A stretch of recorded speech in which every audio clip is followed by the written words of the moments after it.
Bonjour à tous. Merci d'être ici aujourd'hui. Contente de voir qu'il y a des gens autant intéressés à la technologie que moi. Je vais vous présenter rapidement un peu le plan de la présentation aujourd'hui. Quels sont mes objectifs? Mon objectif aujourd'hui, c'est de vous faire un peu un portrait de l'utilisation de l'utilisateur de technologie au Québec. Je veux qu'on commence par regarder ensemble qui sont ceux qui utilisent les technologies et un peu comment. Puis après, on va vraiment plonger dans le vif du sujet qui est d'essayer de voir avec vous comment on peut optimiser l'utilisation des technologies pour soutenir un vieillissement en santé. On va parler de quelques obstacles à l'utilisation de la technologie qui sont des obstacles, je dirais, pour tous, hein, pas juste quand on vieillit. On va regarder quel genre de technologie on peut utiliser ou mettre à profit quand il y a une incapacité cognitive qui s'installe, par exemple dans le contexte de la maladie d'Alzheimer.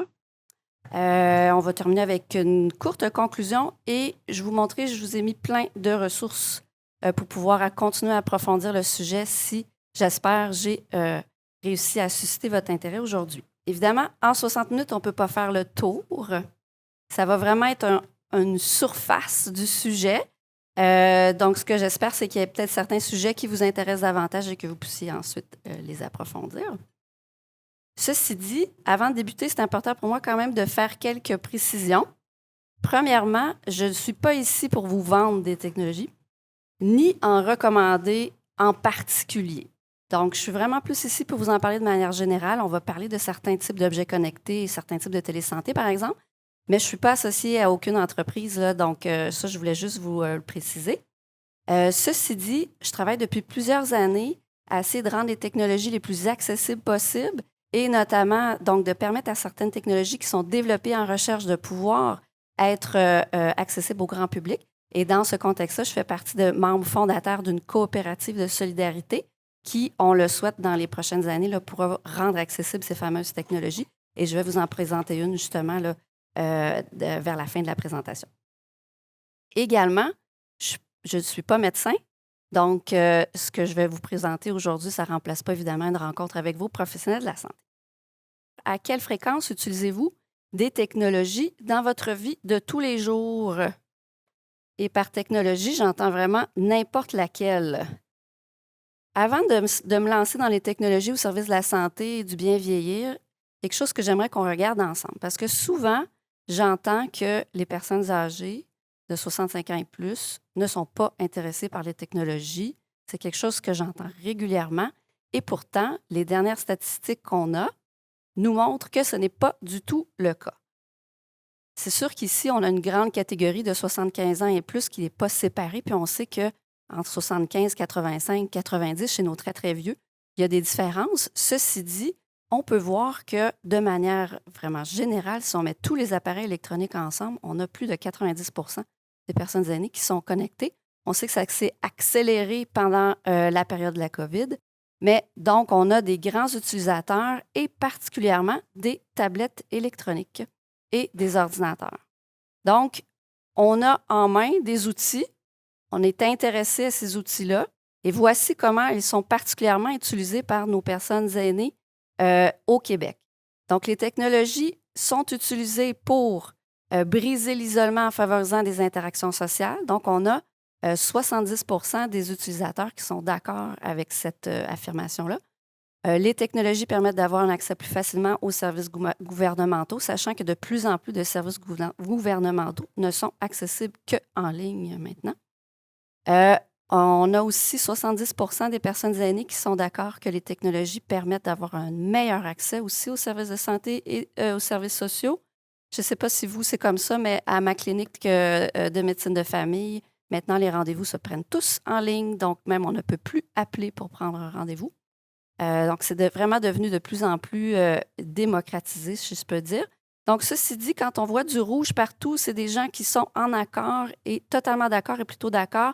Donc, on voit que ce mythe que moi, j'entends souvent que les personnes âgées ne sont pas intéressées à utiliser les technologies et n'en voient pas la pertinence, c'est totalement faux.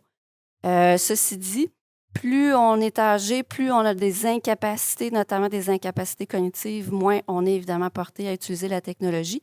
Et on sait aussi que l'utilisation de la technologie est liée à notre statut socio-économique. Donc, quand on a un peu plus de ressources, évidemment, on a plus la possibilité de pouvoir se procurer des technologies, avoir un abonnement Internet, etc. Ceci dit, c'est un portrait qui diffère vraiment de celui que moi j'entends souvent. Comment on peut utiliser les technologies pour soutenir un vieillissement en santé? Je pense que c'est important avant qu'on commence à parler de c'est quoi la santé. Qu'est-ce que j'entends par santé? Et de plus en plus, et je vais vous le montrer tout à l'heure, même à l'OMS, donc à l'Organisation mondiale de la santé, on voit la santé comme dans une vision globale. Donc, on ne voit plus la santé uniquement comme étant quelque chose d'individuel. On sait évidemment qu'il y a des caractéristiques qui sont propres aux individus, comme nos caractéristiques biologiques, nos habitudes de vie, nos comportements personnels sociaux, qui influencent de manière significative notre santé. Mais on sait aussi que cette santé-là, elle est fortement influencée par nos milieux de vie, notre milieu familial, notre milieu de travail, extrêmement influencée par des systèmes plus grands que nous, systèmes de santé, systèmes d'éducation, qui, eux, se situent dans un contexte global, sociopolitique. Donc, le modèle qui est ici, c'est le modèle du ministère de la Santé et des Services sociaux et c'est vraiment celui qui est, je dirais, le plus à l'avant-plan de la vision globale de la santé telle qu'on l'a aujourd'hui. Ceci dit, moi, je ne vais pas pouvoir vous parler de tout ça. Aujourd'hui, on va se concentrer plus particulièrement comment, comme individu, on peut développer des compétences personnelles et sociales en lien avec les technologies et voir un peu aussi comment ça peut soutenir le développement de saines habitudes de vie. Je ne sais pas si vous saviez, mais l'OMS a déclaré qu'on était dans la décennie pour le vieillissement en bonne santé, ce qui veut dire que c'est une priorité mondiale. Et donc, l'OMS recommande à tous les pays de vraiment mettre le plus d'efforts possible pour accompagner leur population dans l'atteinte de cette bonne santé. Mais qu'est-ce que ça veut dire une bonne santé? Vous l'avez vu tout à l'heure avec la définition d'une santé globale, c'est très vaste. Donc, santé ne veut pas juste dire absence de maladie. Donc, selon l'OMS, c'est un processus de développement et de maintien des aptitudes fonctionnelles qui permet aux personnes âgées de jouir d'un état de bien-être. Et des aptitudes fonctionnelles, c'est les capacités qui permettent aux individus d'être et de faire ce qu'ils jugent valorisant. Donc, vous voyez qu'on ne définit pas santé uniquement par présence ou absence de maladie. Et on sait que l'OMS aussi, elle recommande l'utilisation d'outils de santé numérique pour tous, notamment les outils mobiles, comme étant vraiment de grandes opportunités pour nous d'accompagner toutes les populations mondiales à accéder plus facilement à des services de santé, mais aussi à mettre en place de plus saines habitudes de vie. Et on va en parler d'ailleurs tout à l'heure. Ceci dit, évidemment, j'ai décidé de prendre un certain cadre pour vous présenter ces technologies-là parce que vous avez vu que c'est très, très vaste.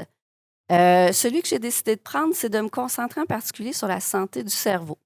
Je dois dire que je suis biaisée parce que la santé du cerveau, c'est un sujet sur lequel je travaille particulièrement.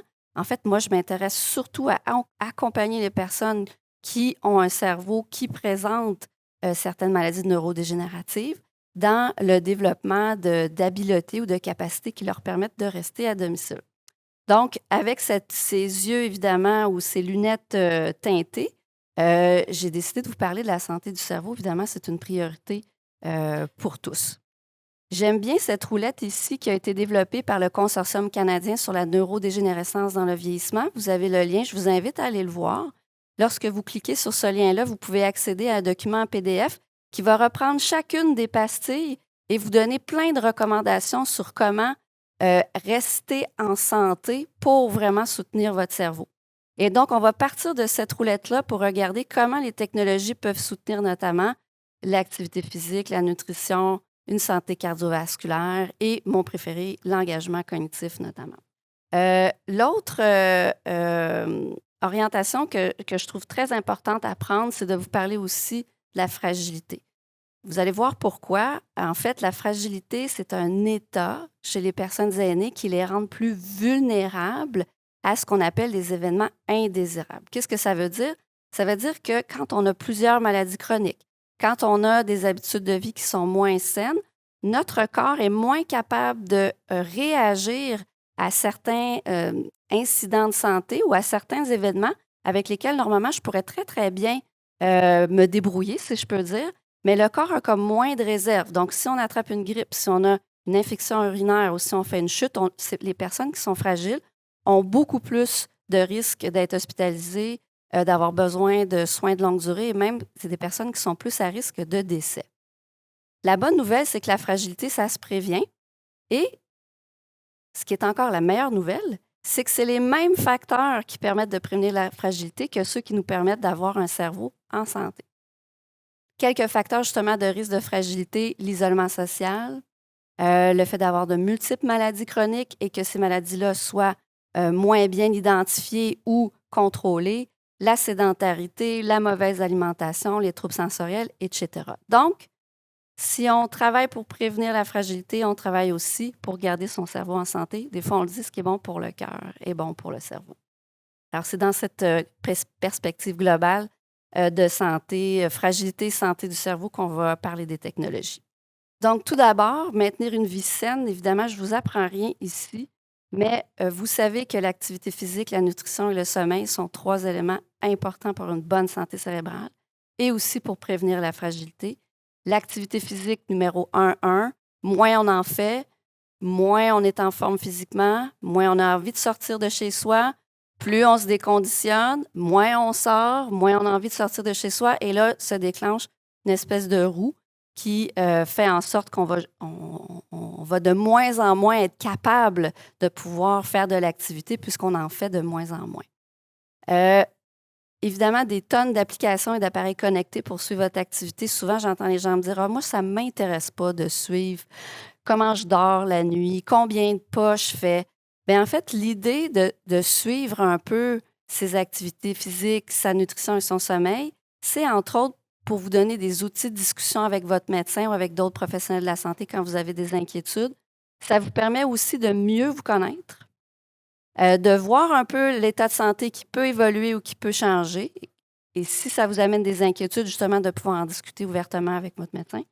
Et ça vous permet aussi de vous donner des objectifs personnels. Et ceci dit, ça ne coûte pas nécessairement cher. On n'est pas tous obligés d'avoir une Apple Watch pour pouvoir suivre le nombre de pas qu'on fait par jour. Donc, c'est des outils qui sont simples, que vous connaissez déjà bien. Ici, c'est vraiment de les utiliser de manière à vous assurer que vous êtes toujours le plus actif possible. Bon, la santé cardiovasculaire, on va passer un petit peu de temps là-dessus. On ne parlera pas de chacune des maladies en tant que telles. Ce n'est vraiment pas l'objectif. Mais vous savez qu'il existe de plus en plus d'objets connectés qui vous permettent de surveiller votre santé. Encore ici, il y a des gens qui me disent « ça ne m'intéresse pas », mais pourtant, ça peut être vraiment ici un outil très intéressant pour, encore là, mieux vous connaître et en discuter avec votre médecin. Avant, évidemment, de vous procurer ce genre d'outil-là, je vous encourage à en parler avec un professionnel de la santé qui pourra voir lequel est le plus utile pour vous. Mais il existe de tout, même des dispositifs qui permettent de compter le nombre de visites à la toilette. Est-ce que c'est vraiment quelque chose d'utile? C'est à voir avec votre médecin, mais ceci dit, les opportunités sont vraiment infinies et tout est maintenant connecté évidemment sur votre téléphone ou sur votre tablette. Le plus important, par contre, ce dont je voulais vous parler surtout aujourd'hui, c'est l'importance de prendre vos médicaments rigoureusement, peu importe votre âge, évidemment. Et il y a de plus en plus d'outils technologiques vraiment très intéressants pour aider à ne pas oublier de prendre ses doses et pour s'assurer de prendre ses bonnes doses. Donc, que ce soit pour soi-même ou si on est un proche aidant et qu'on veut accompagner une personne qui a des difficultés à prendre ses médicaments, il existe plein d'options. Puis je vais vous parler un petit peu plus tard d'un répertoire qu'on a fait au Centre de recherche de l'Institut de gériatrie de Montréal. On est allé voir tous les piluliers, ou presque, existants qui étaient disponibles au Québec. On a regardé quels étaient ceux qui étaient en français, quels étaient ceux qui étaient disponibles. Évidemment, on n'a pas pu les tester. Ceci dit, ça vous donne un peu une idée des différentes technologies existantes. Puis je vous parlerai aussi de certaines boutiques là, qui se spécialisent dans ce genre de technologie-là. Il y a des outils simples déjà sur votre téléphone. Apprenez à bien les utiliser. Il existe des horloges connectées. J'ai mis l'horloge IDEM ici. Peut-être qu'il y en a certains d'entre vous qui la connaissent. C'est une tablette qui s'installe chez une personne. Par exemple, vous êtes un proche aidant, vous pouvez installer ça chez la personne que vous accompagnez et vous pouvez déterminer des messages qui vont apparaître à l'écran, notamment de prendre ces médicaments ou qu'il y a un rendez-vous qui s'en vient. Donc, c'est une horloge très, très simple à utiliser. Je sais qu'elle a été utilisée notamment en contexte de CLSC ici sur l'île de Montréal et ça fonctionne vraiment très bien. Il y a des piluliers qui vont être équipés de capteurs qui vont vous permettre de déterminer si vous avez ouvert ou pas la bonne porte, si effectivement le médicament a été pris ou non. Donc, ça permet de faire un suivi serré. Et dans certains cas, vous pouvez le faire en collaboration avec vos pharmacies, évidemment. Ce n'est pas toutes les pharmacies qui peuvent offrir ce tel service, mais ça vaut la peine de voir avec eux. parce que les dispiles ne sont pas toujours les outils les plus simples et faciles à utiliser. Pour la santé psychologique et sociale, une des choses que l'on sait qui permet de prévenir l'apparition de maladies neurodégénératives du cerveau, et on sait qu'ils sont aussi un facteur protecteur pour la fragilité, c'est la participation sociale. Donc, le fait d'être connecté à des gens, de les voir, de leur parler, de sortir de chez soi, d'aller à des activités sociales, c'est extrêmement important pour la santé du cerveau. Évidemment, il ne faut pas que certaines incapacités limitent ces contacts. Donc, pour les personnes qui ont plus de difficultés à utiliser, par exemple, des outils de communication de base comme le téléphone, il existe des téléphones adaptés. Il y en a des encore plus simples que ça, donc qui permettent aux gens de cliquer uniquement sur la photo, par exemple, plutôt que sur un numéro de téléphone. Donc, encore ici, intéressant pour les proches aidants. Et on peut exploiter tout le potentiel des assistants vocaux de type Alexa, etc. Et vous savez qu'il y a une fonctionnalité drop-in qui est vraiment intéressante pour tous ceux qui ont des enceintes connectées comme ça, où vous pouvez l'utiliser un peu comme un interphone, en fait. Donc, la personne n'a pas à ouvrir ou appuyer sur un bouton pour répondre. On peut appeler directement, par exemple, la personne dont on est le proche aidant et le son va sortir automatiquement de l'enceinte connectée comme un interphone ou un intercom. Donc, encore ici, pour les personnes qui ont plus de difficultés à manipuler les technologies ou qui sont moins familières, ça peut être un outil vraiment intéressant. Donc, pour moi, une difficulté à manipuler une tablette ou un téléphone n'est pas une raison pour ne pas pouvoir utiliser des technologies de type visioconférence, FaceTime, etc. Il y a plein d'outils qui permettent de simplifier ce processus-là. Vision et audition, j'insisterai jamais, je pense, suffisamment là-dessus. Je suis ergothérapeute, je ne suis pas audiologiste. Ceci dit, je travaille avec des audiologistes, notamment à l'Institut de gériatrie. Et donc, je suis bien consciente de l'importance de l'audition, mais aussi de la vision pour que le cerveau reste connecté sur son environnement. Donc, si on a des soucis à entendre, des soucis à voir, on diminue les stimuli auxquels notre cerveau est exposé. On va avoir tendance à s'isoler socialement parce qu'on est moins confortable à l'intérieur de groupes, par exemple, ou de discussions. Donc, les aides, notamment les aides suppléantes à l'audition, sont essentielles à un bien vieillir. J'entends souvent des gens, peu importe l'âge, qui ne veulent pas utiliser leur appareil auditif. Il y a plein de raisons. Parfois, c'est des raisons techniques. L'appareil auditif ne répond pas bien à nos besoins. Parfois, c'est des raisons plus psychologiques. C'est vraiment important de porter ces aides auditives quand on en a besoin. Mais si vous n'êtes pas confortable avec ça, il y a plein d'autres options. Je ne crois pas qu'elles sont aussi bonnes, mais vous pouvez aller voir notamment sur Audition Québec et prendre le temps de discuter avec des audiologistes. Vraiment ici, je tiens à repeser sur le message. C'est vraiment, vraiment important d'avoir une saine santé sensorielle, si je peux dire. Ma préférée peut-être, évidemment ici, j'ai mon petit côté influencé par mon intérêt pour le cerveau. La technologie est vraiment un excellent outil pour rester engagé cognitivement. Qu'est-ce que ça veut dire rester engagé cognitivement? Ça veut dire notamment vous engager dans des activités nouvelles et stimulantes, de sortir de sa zone de confort, essayer des nouvelles choses. Tout ça, le cerveau, il aime. Tout ce qui est plus complexe, plus difficile que ce à quoi on est habitué sur une base quotidienne, c'est une bonne façon de rester engagé cognitivement. S'engager dans des choses qu'on aime faire également, mais il ne faut pas penser que parce qu'on fait des mots croisés ou parce qu'on fait des sudoku, que notre cerveau va être plus en santé. C'est qu'on va engager notre cerveau dans des activités qui nous stimulent et qui nous gardent engagés, peu importe le type d'activité. Par exemple, pourquoi pas lire des livres électroniques via banque? Vous savez qu'il y a une très, très belle collection de livres électroniques. Moi, je suis une fan de ma liseuse. Et pourquoi pas les lire en anglais? Et il y a encore ici toutes sortes de possibilités de livres de différents niveaux. Suivre des formations en ligne, comme celle d'aujourd'hui, par exemple. Je suis sûre que votre cerveau va apprécier. Apprendre une autre langue. On a justement des chercheurs à l'Institut de gériatrie qui travaillent sur et qui, en fait, étudient le cerveau de gens qui sont bilingues et trilingues